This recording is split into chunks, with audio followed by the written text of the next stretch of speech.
Hi, it's Saturday, April 11th, 2009. And I guess I'll talk about the whole ban on gay marriage being overturned thing. Recently, several states have overturned bans on gay marriages in their constitutions, and I think it's about time because there's really no reason to not allow a certain group of people to get married for no other reason than, they happen to like the same sex. You have these groups of people who are fighting really hard to keep marriage only between a man and a woman. And in their minds, they're protecting it. What they're protecting it from, I don't know. I guess the whole homosexual agenda of turning everyone gay. But there is no homosexual agenda. All gay people are interested in is being treated equally and fairly and having the same rights as everyone else, and not being looked down upon just because their sexual orientation is different from the norm. Sexual orientation isn't a choice. You don't just wake up one day and say, "Hey, I think I'll be heterosexual today." Or, "You know what? Being gay might be fun. I think I'll give it a try."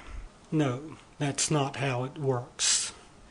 You can't decide who you're going to feel attracted to. You can't decide that you're going to feel sexual attraction to one particular group while not feeling it for another. That has to do with your hormones and your libido and all of that stuff. It's not a decision that you can make. It's not up to the person to decide. You're either going to be attracted to the opposite sex, or the same sex, or both, or neither, or even the Eiffel Tower, like that woman who married the Eiffel Tower. I'm sure you've heard about that. A person's sexual orientation is largely decided while the person is still in the womb, from the amount of hormones in that environment.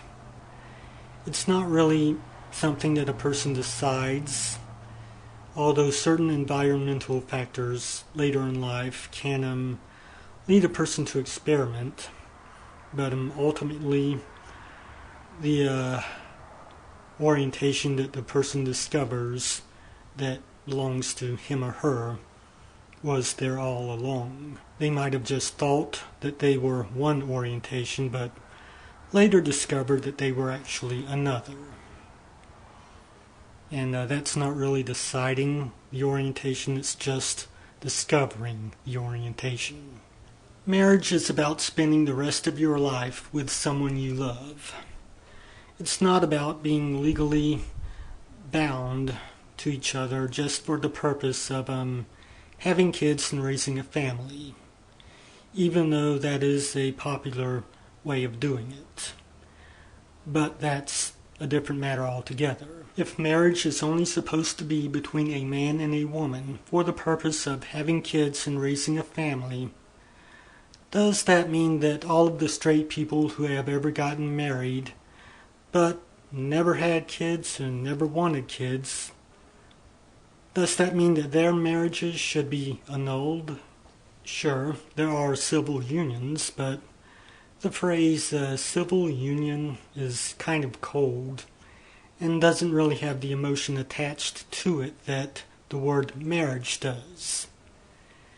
And gay people would just really like to be able to say they're married instead of saying they're in a civil union, because that doesn't relay the emotion that they feel for each other the way that the word marriage does. So, yeah, that's kind of what they want.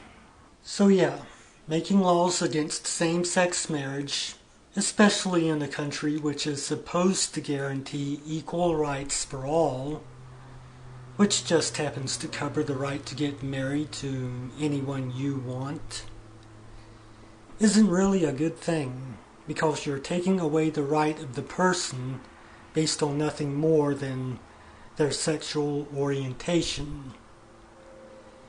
And if I were gay, I certainly wouldn't want to be made to feel like a second-class citizen like that. And, well, I'm glad to see that some states are finally waking up and moving into the 21st century.